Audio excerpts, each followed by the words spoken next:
Are things working?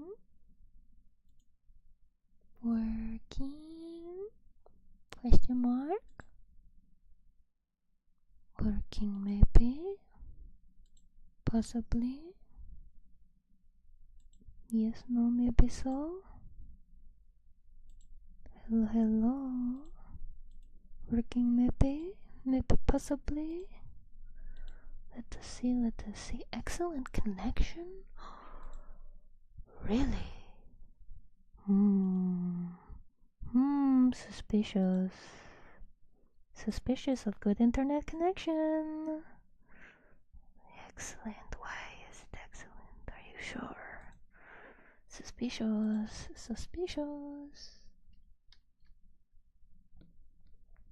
Let us see, let us see. Bitrate okay for now. Excellent. YouTube says excellent connection. Guys, it might be working. What? What upload speed? 16, 15, 14, 13, 13 upload speed. Oh no. Nope. Going down. Going down.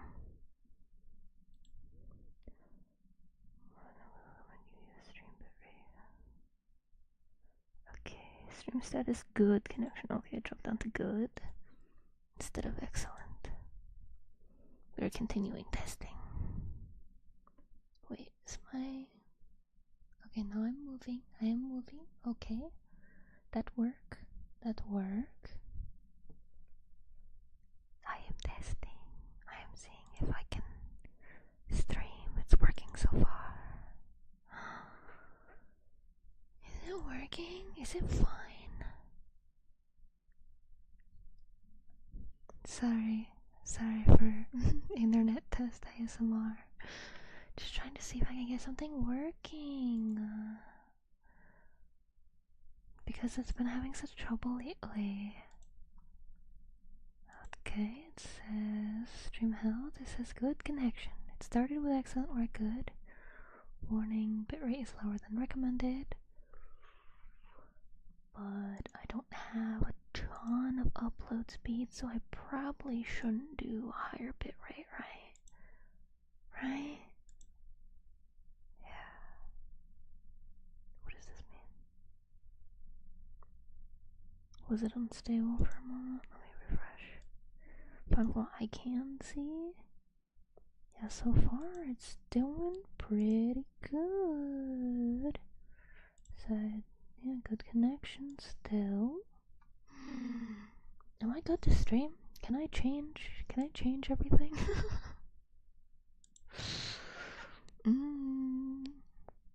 Because, so the other day, my other test stream, that was... Yes, I know the bitrate is lower. It's fine. Can you stop telling me? I don't think I can increase. I don't think I can increase the bitrate. Right? Right, hold on, let me go. Okay, yeah. Yes, I am moving. And it is going. Bitrate seems fine. Did I figure out? did I figure out the way to stream? No way. No way, that's crazy. Oh, you better stay. Oh, please stay. Okay, I'm gonna, since it's been working for a solid 5 minutes, let me change all the titles and stuff. Give me a second. Okay, just quick. I be quick. And then I'll do like actual stream. I did not expect it to work, but I will do stuff. Okay.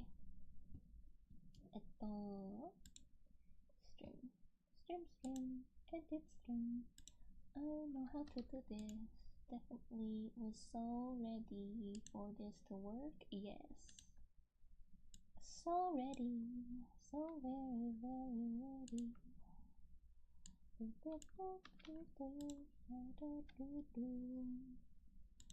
know what I'm doing.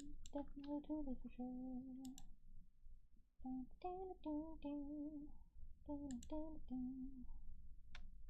Let's do. What should we do today? Because I didn't expect it to work. We'll do 3 ASMR.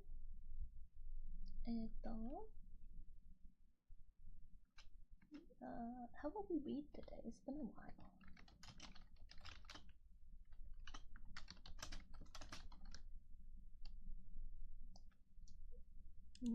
Wouldn't that be nice? Because that's how I used to do. I mean, did it work? Did everything do what it's supposed to do? And I should probably do a normal thumbnail for the YouTubes. I don't remember how to do that while it's live. Wait, is it this one? No. Not this one, not this one. This one? This button? No. How do I do? I don't know. Help. I don't know what I'm doing. Help me. Wait, here. Yes. Okay. I got this. I know what I'm doing. Don't worry about it. There we go. Yeah. Did I do it? Do I know what I'm doing? Maybe. Who knows? Did it work? It worked. Yay. Okay. Yeah.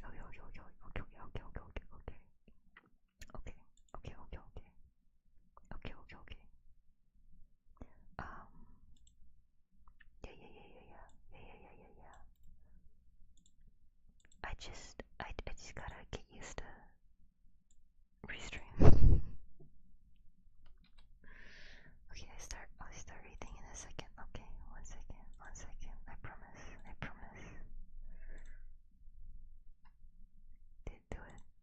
Wait, it's still working on it. Did it break? Oh no, did I break it?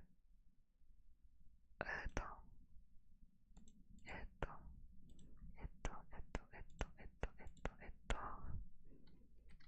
I don't see it. Where'd it go?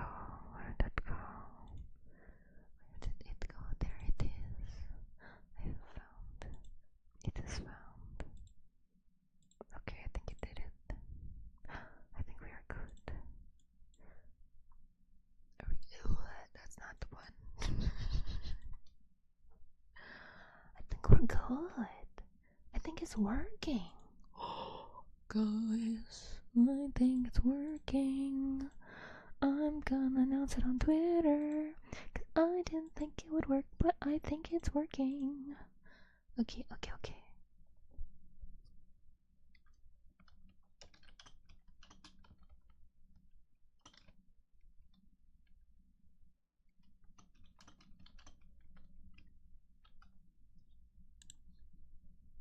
I did it. I made the announcement. Okay, now we can start proper.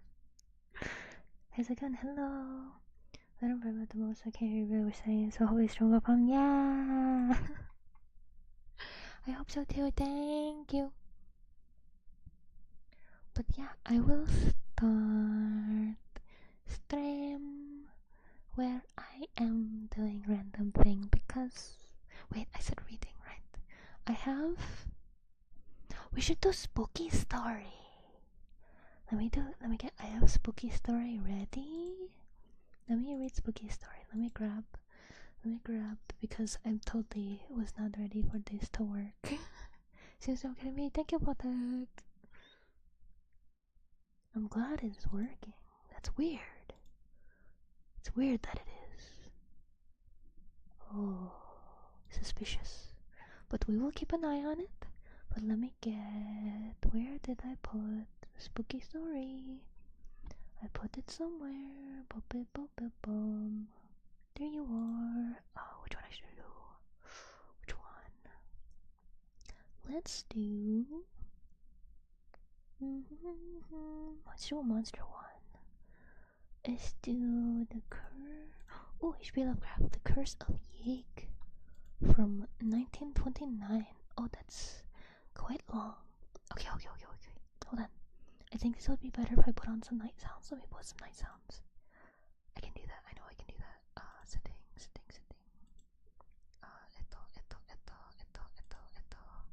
How do I do that again? I don't remember. It's been too long. Oh no. Wait, no, yeah, this. And then.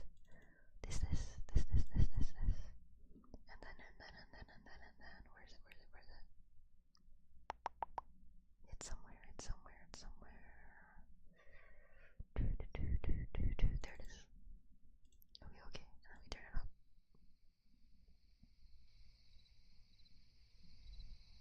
Okay, we got our nighttime sounds. Should I change? Okay, even though it's pretty story, I'm still gonna have it so it's help you sleep. Hello, Groovy Banana. What's up? Hope you're doing well today. I'm just about to start spooky story. Spooky story. Cause it's spooky month. It's a spooky month. Okay. So we will be reading The Curse of Yeek, whatever that is, by H.P. Lovecraft. So very, very old story. But I hope you will enjoy regardless, and I hope my gentle voice will make it not as scary. Okay. In 1925, I went into Oklahoma looking for snake lore, and I came out with a fear of snakes that will last me the rest of my life. I admit it is foolish, since there are natural explanations for everything I saw and heard, but it masters me nonetheless. If the old story had been all there was to it, I would not have been so badly shaken. My work as an American Indian ethnologist has hardened me to all kinds of extravagant legendary, and I know that simple white people can beat the Redskins at their own game when it comes to fanciful inventions. But I can't forget what I saw with my own eyes at the insane asylum of Guthrie. I called at the asylum because a few of the oldest settlers told me I would find something important there. Neither Indians nor white men could discuss the snake god legends I had come to trace. The oil boom newcomers, of course, knew nothing of such matters, and the red men and old pioneers were plainly frightened when I spoke of them. Not more than 6 or 7 people mentioned the asylum, and those who did were careful to talk in whispers. But the whispers said that Dr. McNeil could shrew me a very terrible relic and tell me all I wanted to know. He could explain why Yeek, the half-human father of serpents, is a shunned and feared object in central Oklahoma, and why old settlers shiver at the secret Indian origins which makes the autumn days and nights hideous with the ceaseless beating of tom-toms in lonely places. It was with the scent of a hound on the trail that I went to Guthrie, for I had spent many years collecting data on the evolution of serpent worship among the Indians.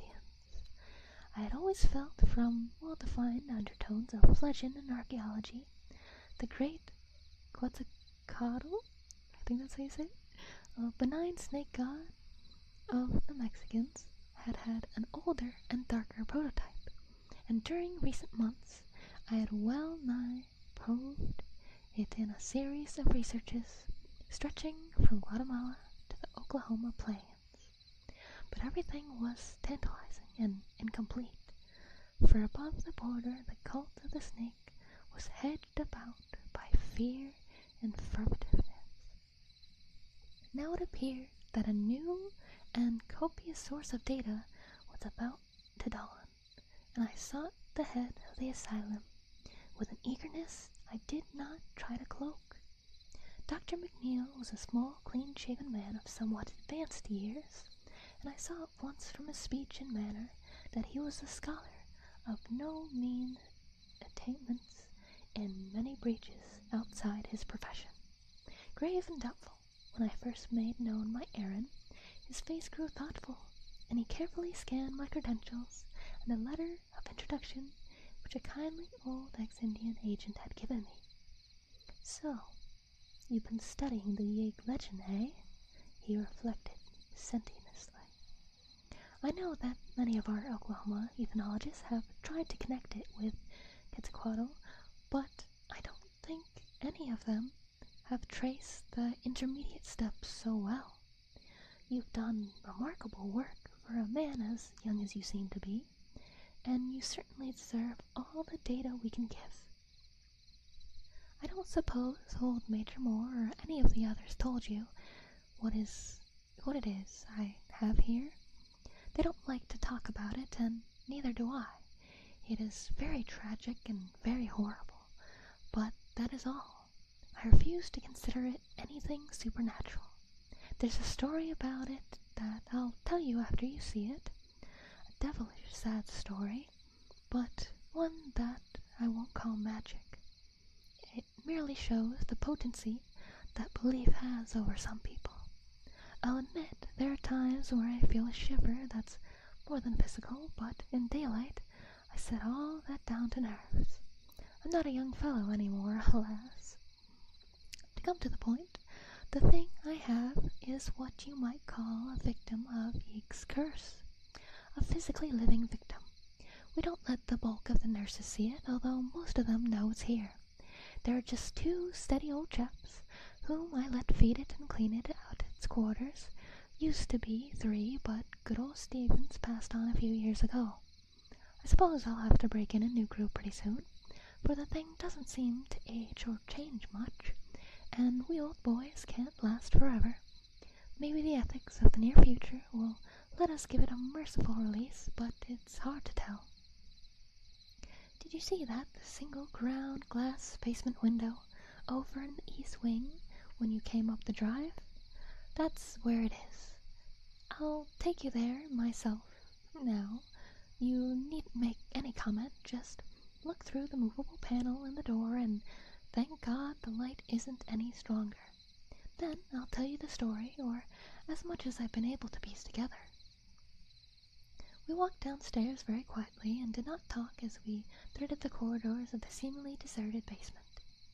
Dr. McNeil unlocked a gray painted steel door, but it was only a bulkhead leading to a further stretch of hallway. At length he paused before a door marked B116, opened a small observation panel which he could use only by standing on tiptoe, and pounded several times upon the painted metal as if to arouse the occupant, whatever it might be. A faint stench came from the aperture as the doctor unclosed it, and I fancied his pounding elicited a kind of low, hissing response. Finally, he motioned me to replace him at the peephole, and I did so with a causeless and increasing tremor. The barred ground glass window, close to the earth outside, emitted only a feeble and uncertain pallor, and I had to look into the Mulder's den for several seconds before I could see what was crawling and wriggling about on the straw-covered floor, emitting every now and then a weak and gaseous hiss. Then the shadowed outlines began to take shape, and I perceived that the squirming entity bore some remote resemblance to a human form laid flat on its belly. I clutched at the door handle for support as I tried to keep from fainting. The moving object was almost of human size, and the entirety devoid of clothing. It was absolutely hairless, and its tawny-looking back seemed subtly squamous in the dim, ghoulish light. Around the shoulders it was rather speckled and brownish, and the head was very curiously flat.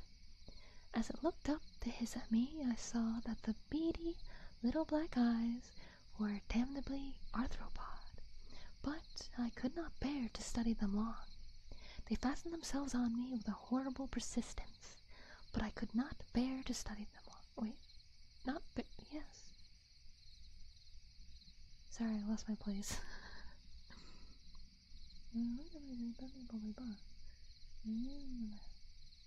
Oh yeah. So that I closed the panel gaspingly and left the creature to wriggle about unseen in its matted straw and spectral twilight. I must have reeled for a bit, for I saw that the doctor was gently holding my arm as he guided me away. I was stuttering over and over again. But for God's sake, what is it? Dr. McNeil told me the story in his private office as I sprawled opposite him in an easy chair. The gold and crimson of late afternoon changed to the violet of early dusk, but still I sat awed and motionless. I resented every ring of the telephone and every whir of the buzzer, and I could have cursed the nurses and interns whose knocks now, and then summoned the doctor briefly to the outer office. Night came, and I was glad my host switched on all the lights. Scientist though I was, my zeal of research was half forgotten amidst such breathless ecstasies of fright as a small boy might feel when whispered witch tales go the round of the chimney corner. It seems that Yake, the snake god of the Central Plains tribes, presumably the primal source of the more southerly Quetzalcoatl or Kukulkan, was an odd, half-anthropomorphic devil of highly arbitrary and capricious nature. He was not wholly evil, and was usually quite well disposed toward those who gave proper respect to him and his children, the serpents. But in the autumn he became abnormally ravenous, and had to be driven away by means of suitable rites. That was why the tom-toms in the Pawnee, Wichita, or Caddo County pounded ceaselessly week in and week out in August, September, and October, and why the medicine man made strange noises with rattles and whistles curiously like those of Aztecs and Mayans. Yeek's chief trait was a relentless devotion to his children, a devotion so great that the Redskins almost feared to protect themselves from the venomous rattlesnakes which thronged the region. Frightful clandestine tales hinted of his vengeance upon mortals who flouted him or wreaked harm upon his wriggling progeny, his chosen method being to turn his victim, after suitable tortures, to a spotted snake. In the old days of the Indian Territory, the doctor went on, there was not quite so much secrecy about Yake. The plains tribes, less cautious about the desert nomads and pueblos, talked quite freely of their legends and autumn ceremonies with the first Indian agents, and let considerable of the lore spread through the neighboring regions of white settlement. The great fear came in the land rush days of '89, when some extraordinary incidents had been rumored, and the rumors sustained by what seemed to be hideously tangible proofs. Indians said that the new white men did not know how to get on with Yake, and afterward the settlers came to take the theory at face value. Now no old-timer in middle Oklahoma, white or red, could be induced to breath a word about the snake god, except in vague hints. Yet after all, the doctor added, with almost needless emphasis, the only truly authenticated horror had been a thing of pitiful tragedy rather than of bewitchment. It was all very material and cruel, even the last phase, which had caused so much dispute. Real quick, let me just check to see if everything is still working okay, because this was mostly to test the internet.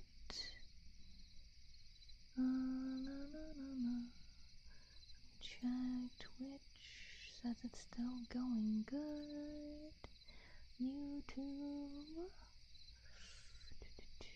stream help, still good. That is good. Nice. Okay, now what I'm gonna usually do, I usually do ASMR and games. I am most known for my art. Today I am just reading some spooky story for the time being, while I am testing the internet to see if it stays working. Since we have had troubles lately, let us get back. Actually, let me put what I am reading in the pin to reading. Actually, let's put in the title. Reading the Curse of Yig.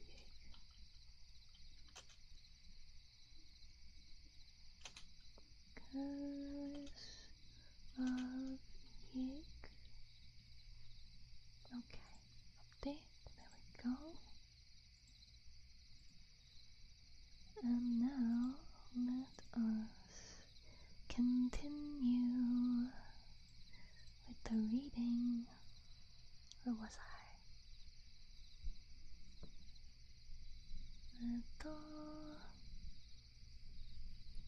Dr. McNeil paused and cleared his throat before going down to this special story, and I felt a tingling sensation as when a theater curtain rises.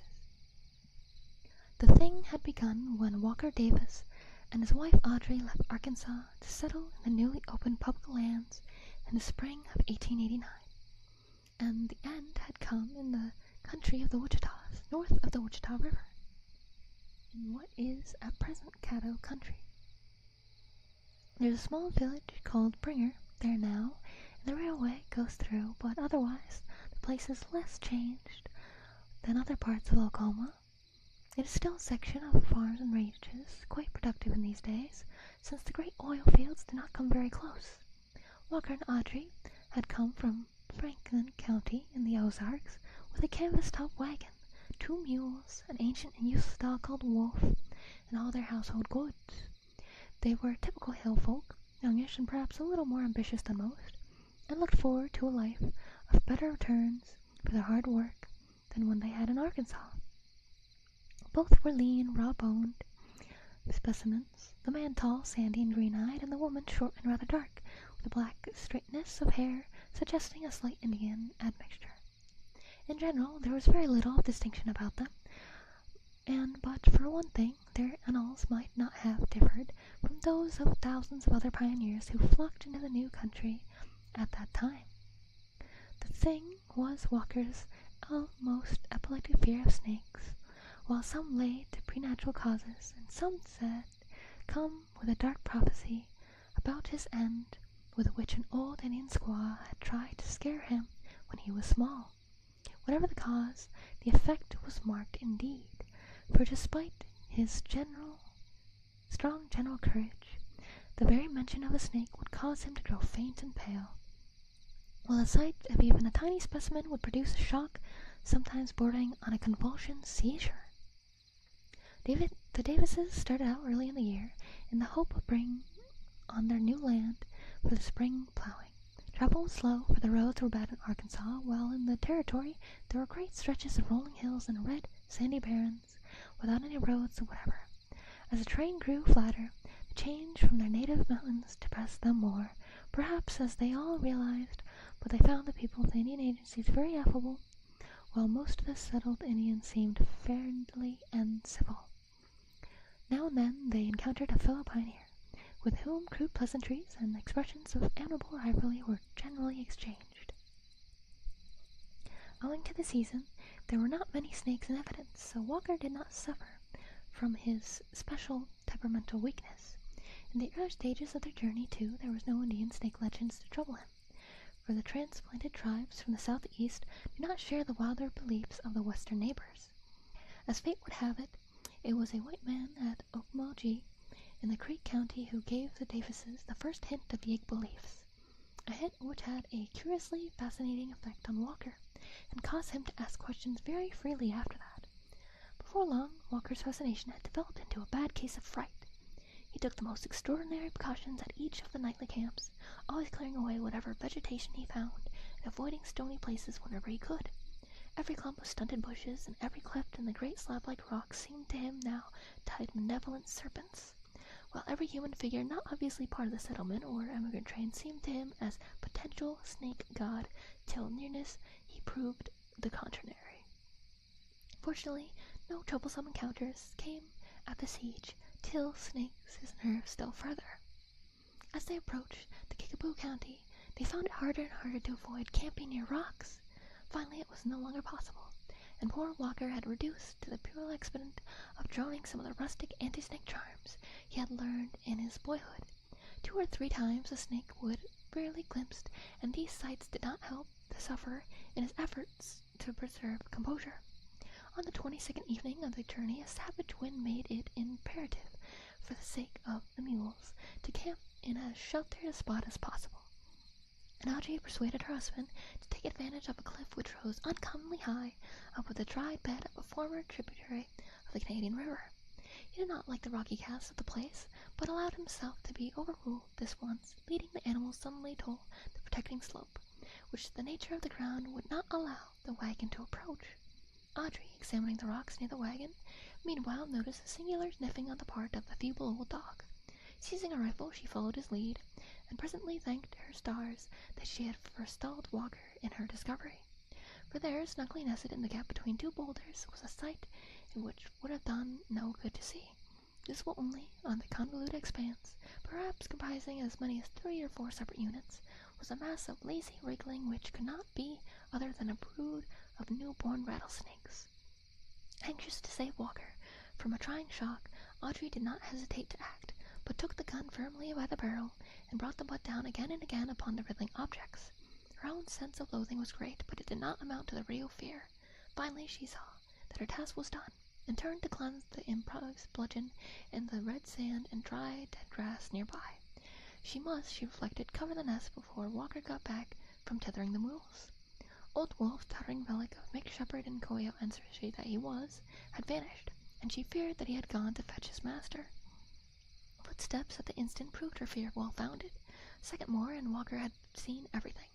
Audrey made a move to catch him if he should faint, but he did no more than sway.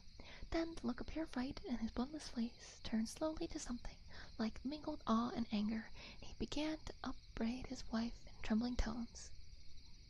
"God's sake, Odd, well, why'd you go for to do that?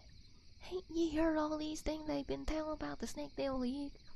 You'd ought to have told me, and we'd have moved on. Don't you know the devil God and gets even if he hurts his children? What if you think the Injuns all dances and beats their drums and all the fall about? This land's under a curse, I tell ye. Nigh every soul we've sentenced to squanson came in and said the same. You grows here, and he come out every fall for his gets victims and turns them into snakes. Why, they won't none of them Indians come across the Cajun and kill a snake for love nor money. God knows what ye done to yourself, gal, stomping out a whole brood of Yegans chillin'. He'd get you sooner or later unless I can buy his charm off of some old Injun medicine man. He'll get ye, Odd, as sure as they's a God in heaven. He'll come out of the night and turn you into a crawling spotted snake." All the rest of the journey, Walker kept up the frightened reproofs and prophecies. They crossed the Acadians near Newcastle, and as soon afterward met with the first and the real Plains Indians they had seen, a party of blanketed Wichitas, whose leader talked freely under the spell of the whiskey offered him, and thought poor Walker a long-winded protective charm against Yeg in exchange for a quart bottle of the same inspiring fluid. By the end of the week, the chosen site in the Wichita country was reached, and the Davises made haste to trace their boundaries and perform the spring plowing before even beginning the construction of a cabin. The region was flat, drearily windly, and sparse of natural vegetation, but promised great fertility upon cultivation. Occasionally outcropping of granite diversed the soil of decomposed red sandstone, and here and there a great flat rock would stretch along the surface of the ground like a man-made floor. There seemed to be a very few snakes, or possible dens for them, so Audrey at last persuaded Walker to build the one-room cabin over a vast smooth slab of exposed stone. With such a flooring, and with a good-sized fireplace, the wettest weather might be defied, though it soon became evident that dampness was no salient quality of the district. Logs were hauled in the wagon from the northeast belt of the woods, many miles toward the Wichita Mountains. Walker built his wide chimney cabin and crude barn with the aid of some of the other settlers, though the nearest one was over a mile away. In turn, he helped his helpers at similar house raisings, so that many ties of friendship sprang up between the new neighbors. There was no town worthy the name near El Reno, on the railway 30 miles or more to the northeast, and for many weeks had passed, the people of the section had become very cohesive despite the wildness of their scattering. The Indians, a few of whom had begun to settle down on ranches, were for the most part harmless, though somewhat quarrelsome when fired by the liquid simulation which found its way to them despite all government bans. Of all the neighbors, the Davises found Joe and Sally Compton, who likewise hailed from Arkansas as the most helpful and congenial. Sally is still alive, now as Grandma Compton, and her son Clyde, then an infant in her arms, has become one of the leading men on the state. Sally and Audrey used to visit each other often, for their cabins were only 2 miles apart, and in the long spring and summer afternoons they exchanged many a tale of old Arkansas and many a rumor about the new country. Sally was very sympathetic about Walker's weakness regarding snakes, but perhaps did more of an aggressive than cure the perilous nervousness which Audrey had acquired through his incessant praying and prophesying about the curse of Yig. She was uncommonly full of gruesome snake stories, and produced a direly strong impression with her acknowledged masterpiece, The Tale of the Man in Scott County who had been bitten by a whole horde of rattlers at once, and had swallowed so monstrously from poison that his body had finally burst with a pop. Needless to say, Audrey did not repeat the anecdote to her husband, and she implored the Comptons to beware of startling it on the rounds of the countryside. It was to Joe's and Sally's credit that they heeded his plea with the utmost fidelity. Walker did his corn planting early in the midsummer, and improved his time by harvesting a fair crop of the native grass of the region. With the help of Joe Compton, he dug a well which gave a moderate supply of good water, though he planned to sink an artisan later on. He did not run into many serious snake scares, and made his land as inhospitable as possible for wriggling visitors. Every now and then he rode over to the cluster of thatched conical huts which formed the main village of the Wichitas, and talked long with the old man and shamans about the snake god and how to nullify his wrath. Charms were always ready to exchange for whiskey, and much of the information he got was far from reassuring. Yig was a great god. He was bad medicine. He did not forget things. In the autumn his children were hungry and wild, and Yig was hungry and wild too. All the tribes made medicines against Yig when the corn harvest came. They gave him some corn and danced in a proper regalia around the sound of whistle, rattle, and drum. They kept the drums pounding to drive Yig away, and called down the aid of Tirawa, whose children men are, even as the snakes are Yig's children. It was bad that the squaw of Davis killed the children of Yig. Let Davis say the charms many times when the corn harvest comes. Yig is Yig, Yig is a great god. By the time the corn harvest did come, Walker had succeeded in getting his wife into a deplorably jumpy state. His prayers and barred incantations came to be a nuisance, and when the autumn rites of the Indians began, there was always a distant, wind-blown pounding of tom-toms and lent on added background of the sinister. It was maddening to have the muffled clatter always stealing over the wide red plains. Why would it never stop? Day and night, week on week, it was always going in exhaustless relays as persistently as the red dusty winds that carried it. Audrey loathed it more than her husband did, for he saw it in a compensating element of protection. It was with the sense of a mighty, intangible bulwark against evil, and he got in his corn crop and prepared cabin and stable for the coming winter. The autumn was abnormally warm, and except for the primitive cookery the Davises found scant use for the stone fireplace Walker had built with such care. Something in the unnaturalness of the hot dust clouds preyed on the nerves of all the settlers, but most of all on Audrey's and Walker's. The notions of a hovering snake curse and the weird endless rhythm of the distant Indian drums formed a bad combination, which any added element of the bizarre went far to render utterly unendurable. Notwithstanding this strain, several festive gatherings were held at one or another of the cabins.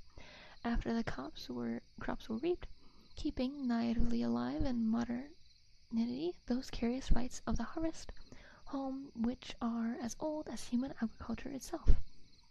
Life at Smith, who came from southern Missouri and had a cabin about 3 miles east of Walker's, was a very passable fiddler, and his tunes did much to make the Kerbins forget the monotonous beating of the distant tom-toms.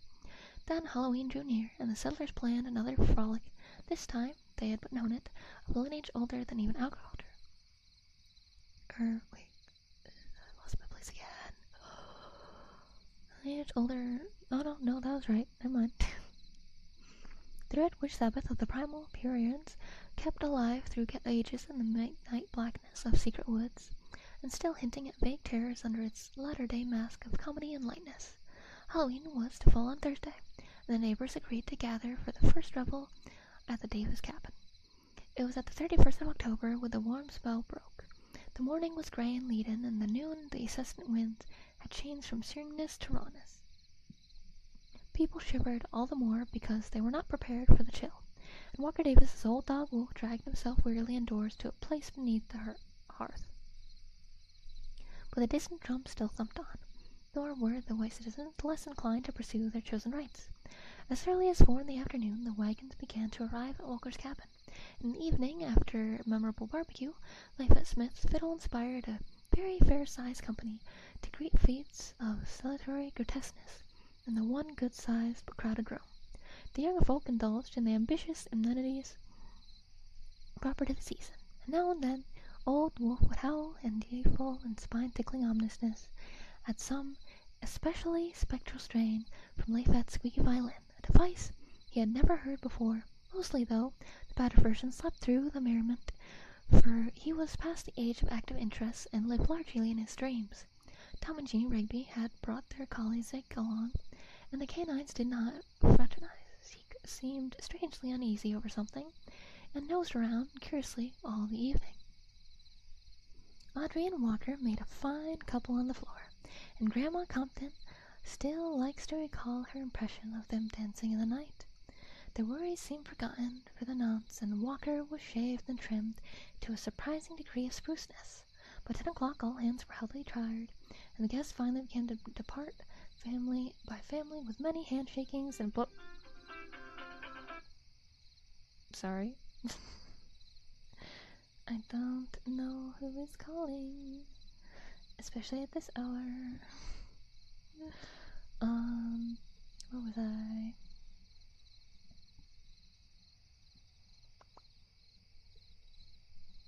I lost my place. Oh, there we go.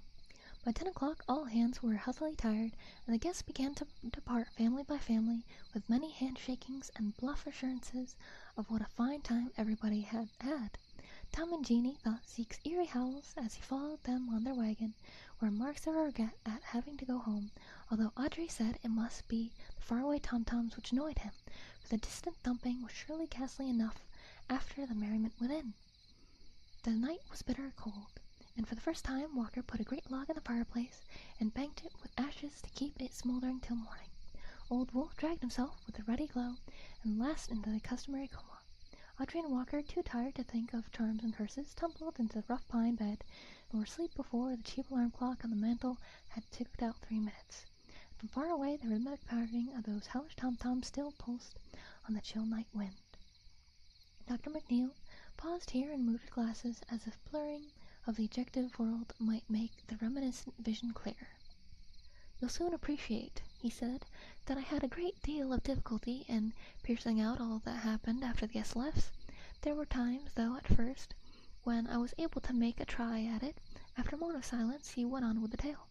Audrey had terrible dreams of Yeg, who appeared to her in the guise of Satan as depicted in cheap engravings she had seen.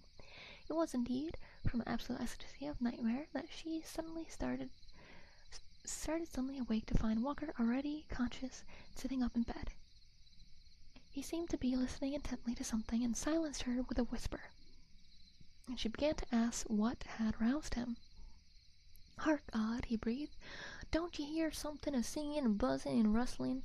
Do you reckon it's all frog crickets?" Certainly there was a distinct audible within the cabin, such as the sound that he had described. Audrey tried to analyze it, and was impressed with some element at once horrible and familiar which hovered just outside the rim of her memory. And beyond it all, walking a hideous thought, the monotonous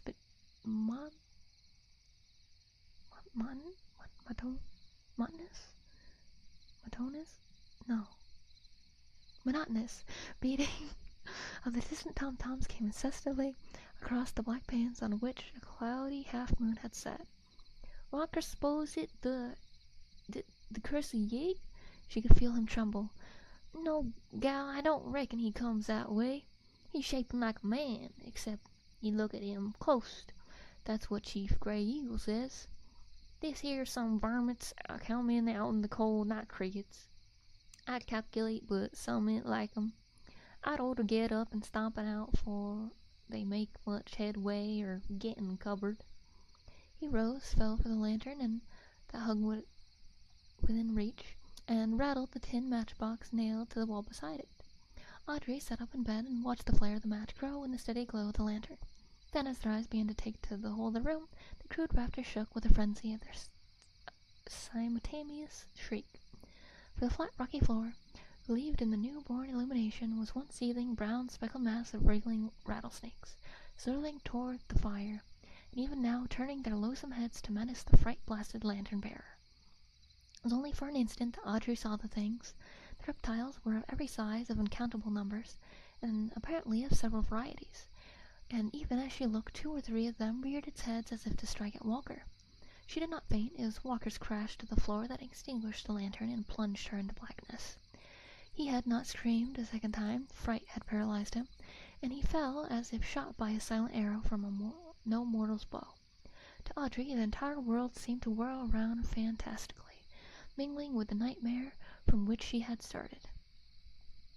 Voluntary motion of any sort was impossible, for will and a sense of reality had left her.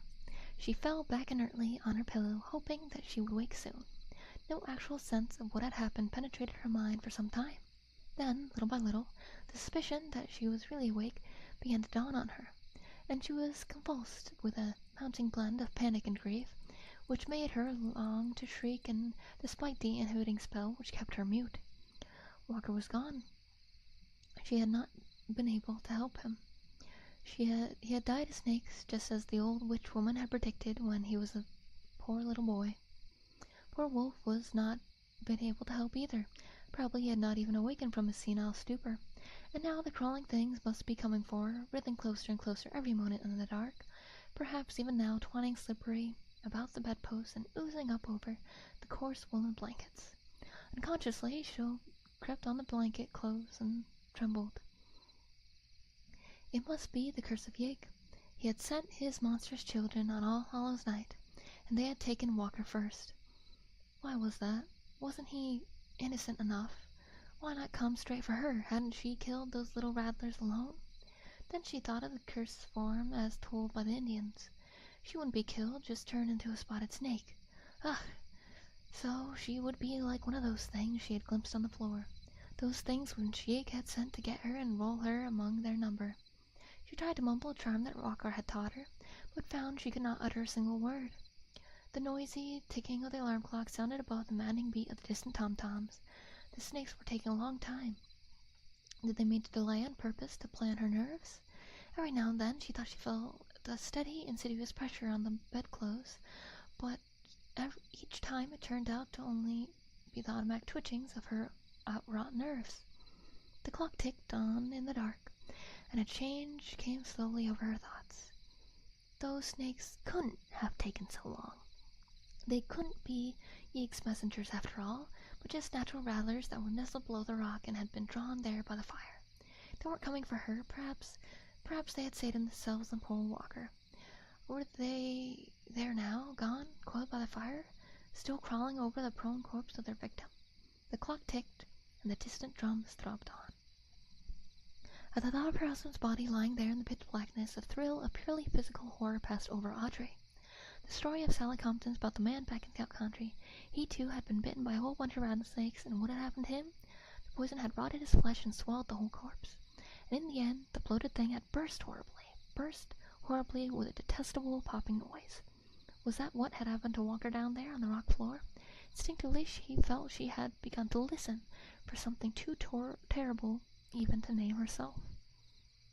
The clock ticked on, keeping a kind of mocking, sardonic tone with the far-off drumming that the night wind brought. She wished it were a striking clock so that she could know how long the eldritch virgil might last. She cursed the toughness of ivory that had kept her from fainting, and wondered what sort of relief the dawn could bring after all. Perhaps neighbors would pass. No doubt somebody would call. Would they find her still sane? Was she still sane now? Morbidly listening, Audrey all at once became aware of something which she had to verify with every effort of her will before she could even believe it, and which, once verified, she did not know whether to welcome or dread. The distant beating of the Indian tom-toms had ceased. They had always maddened her, but had not Walker regarded them as a bulwark against nameless evil from outside the universe? What were some of those things he had repeated to her in whispers after talking with Grey Eagle and the Wichita medicine man? She did not relish this new and sudden silence, after all. There was something sinister about it. The loud ticking clock seemed abnormal in its new loneliness. Capable was last the cautious motion, she shook the covers from her face and looked into the darkness toward the window. It must have cleared after the moon set, for she saw the square aperture distinctly against the background of stars. Then, without warning, came that shocking, unutterable sound. Ugh, that dull, putrid pop of cleft skin and escaping poison in the dark. God, Sally's story. That obscene stench and the gnawing, crawling silence. It was too much. The bonds of muteness snapped, and the black night waxed fervent with Audrey's screams of stark, unbridled frenzy. Consciousness did not pass away with the shock. How merciful, if only it had. Amidst the echoes of the shrieking, Audrey still saw the star-sprinkled square of window ahead, and heard the doom-boded ticking of the frightful clock. Did she hear another sound? Was the square window still a perfect square? She was in no condition to weigh the evidence of her senses or distinguish between fact and hallucination. No, that window was not a perfect square. Something had encroached on the lower edge, nor was the ticking of the clock the only sound in the room. There was beyond dispute a heavy breathing, neither her own nor poor Wolf's. Wolf slept very silently, and his wakeful wheezing was unmistakable. Then Audrey saw against the stars in the black, demonic silhouette of something anthropod. The undulant bulk of a gigantic head and shoulders fumbling slowly toward her. "Ya, go away, snake devil. Go away, yeek. I didn't mean to kill him. I was feared he'd be scared of 'em. Don't, yeek, don't. I didn't go for to hurt your children. Don't come near me. Don't change me in no spotted snake." But the half-formless head and shoulders only lurched onward toward the bed very silently. Everything snapped at once inside Audrey's head, and in a second she was turned from a cowering child to a raging madwoman. She knew where the axe was, hung against the wall of those pegs near the lantern. It was within easy reach, and she could find it in the dark. Before she was conscious of anything further, it was in her hands, and she was creeping toward the foot of the bed, towards the monster's head and shoulders, that every moment groped way nearer. Had there been any light, and look in her face would not have been pleasant to see. "Take that, you, and that, and that, and that." She was laughing shrilly now, and her cackles mounted higher as she saw that the starlight beyond the window was yielding to the dim, prophetic pallor of coming down. Dr. McNeil wiped the perspiration from his forehead and put on his glasses again. I waited for him to resume, and he kept silent as I spoke softly. "She lived? She was found? Was it ever explained?" The doctor cleared his throat. "Yes, she lived in a way, and it was explained. I told you there's no bewitchment, only cruel, pitiful, material horror." It was Sally Compton who had made the discovery. She had ridden over to Davis' cabin the next afternoon to talk over the party with Audrey, and had seen no smoke from the chimney. That was queer. It had turned very warm again, yet Audrey was usually cooking something at that hour. The mules were making hungry-sounding noises in the barn. There was no sign of old Wolf sunning himself in the accustomed spot by the door. Although Sally did not like the look of the place, she was very timid and hesitant as she dismounted and knocked. She got no answer and waited some time before the crude door of split logs. The lock, it appeared, was unfastened. She slowly pushed her way in. Then, perceiving what was there, she reeled back, gasped, and clung to the jamb to preserve her balance. A terrible odor had wailed out as she opened the door, but that was not what had stunned her. It was what she had seen. For within the shadowy cabin, monstrous things had happened, and 3 shocking objects remained on the floor, in awe and baffle and beholder. Near the burnt-out fireplace was the great dog, purple decay on its skin, left bare by mange and old age, and the whole carcass burst by the puffing effect of rattlesnake poison. It must have been bitten by a veritable legion of the reptiles. To To the right of the door was the axe-hacked remnant of what had been a man, clad in a knight's shirt, and with the shadow bulk of a lantern clenched in one hand. He was totally free from any sign of snake bite. Near him lay the unsanguined axe, carelessly discarded, and wriggling flat on the floor was the lonesome, vacant-eyed thing that had been a woman, but was now only a mute, mad caricature. All that this thing could do was hiss and hiss and hiss. Both the doctor and I were brushing cold drops from our forehead by this time. He poured something from a flask on the desk, took a nip, and handed another glass to me. I could only suggest, tremulously and stupidly, "So Walker had only fainted the first time. The screams roused him, and the axe did the rest?" "Yes," Dr. McNeil's voice was low, "but he met his death from the snakes just the same. It was his fear working in two ways. It made him faint, and it made him fill his wife with the wild stories that caused her to strike out when she thought she saw the snake devil." I thought for a moment. And Audrey, wasn't it queer how the curse of Yig seemed to work itself on her? I suppose the impression of hissing snakes had been fairly ground into her. Yes, there were lucid spells at first, but they got to be fewer and fewer. Her hair came white at the roots as it grew, and later began to fall out. The skin grew blotchy, and when she died— I interrupted with a start. "Died? Then what was that thing downstairs?" McNeil spoke gravely. "That it was born in her 3/4 of a year afterward. There were 3 more of them. 2 were even worse, but this is the only one that lived." And that was the curse of Yig. That was spooky, which was the point, but ooh, did not expect it to be like that kind of scary. Cowboy accent girl. Yeah, they had a country accent, so I wanted to do it because it was written like that. It was written like a country accent. Bedtime story, yeah, it's a spooky story. And it was being nice, I guess. For our test, can you let me in the pillow fort now? Oh yes, sorry.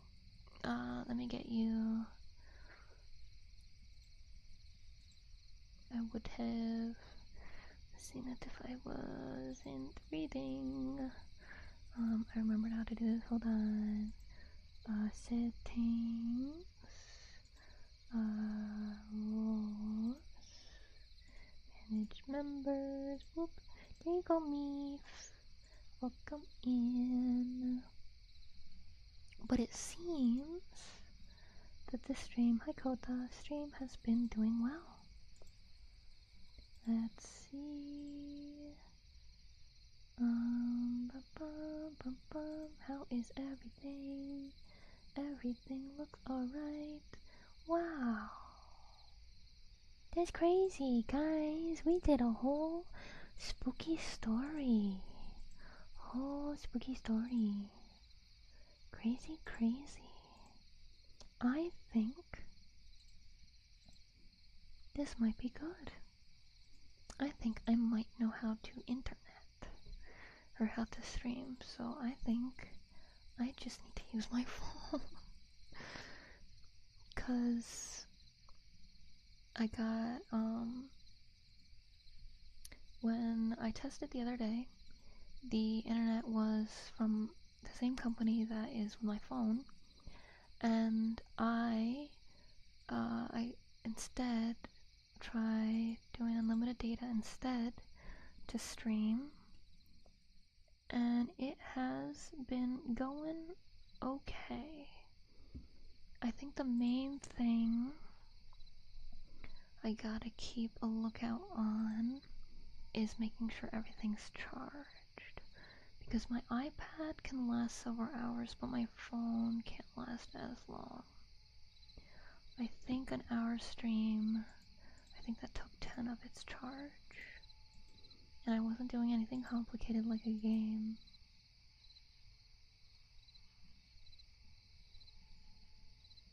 Okay. Yeah, it says my upload speed is 8 right now, although it was 17 when I started, but it could be that I just have a lot of things open. Maybe that is it. But it seems to be working okay. But since this was a test, unless any of you guys want to stick around and chat or something, I will probably end it for the night because this was an unexpected stream. I was just seeing if this worked. I didn't expect it to work. Hello, night. Welcome in. Hello, hello. I think, okay, I should probably change the title since we're done with the Curse of Yake. What should I do? The Beatrice Night Sky. Actually, no. Yeah, should probably end. Was not ready. I should probably get drink since I read for an hour straight just about. And then, yeah, I think so. I feel like I should. Maybe, unless you guys want me to stick around and do something, but I don't know what. Could just do some chatting if y'all wanna chat. But I think that was a pretty decent reading stream otherwise. Let's see, how are things? Yeah, everything still says it's good. Everything still says it's working good. I guess I will change it to just chatting for a little bit. 'Cause you know, I just feel like sticking around just a little bit. So I'll do a cozy chatting. Cozy chatting. Update all. So the thing is, with this, I'm definitely going to have to test how games are, because obviously games are a lot more, what's it called? They take a lot more stream juice than just ASMR. Actually, no, I should probably end for now, because we finished though, right? Demanding? Yeah, that's the word. Throat is drier than I thought, but then I started thinking about it. But thank you all guys for joining this impromptu stream. Thank you all for the new follows today. I hope you all enjoyed the reading. And I might see you guys tomorrow. We shall see, alright? I love you guys. Bye bye. I forgot I can rate people. Who can I rate? Who do I know that I can rate? Ba ba ba ba. Ooh, my friend survived the hurricane, so I will go pop you over to him. I am besties with him and his girlfriend. They do ASMR as well, but right now he's just doing Zenless Zone Zero. So I will rate. I'll see you guys later. I love you. Bye bye bye bye bye. Love you. Bye bye bye.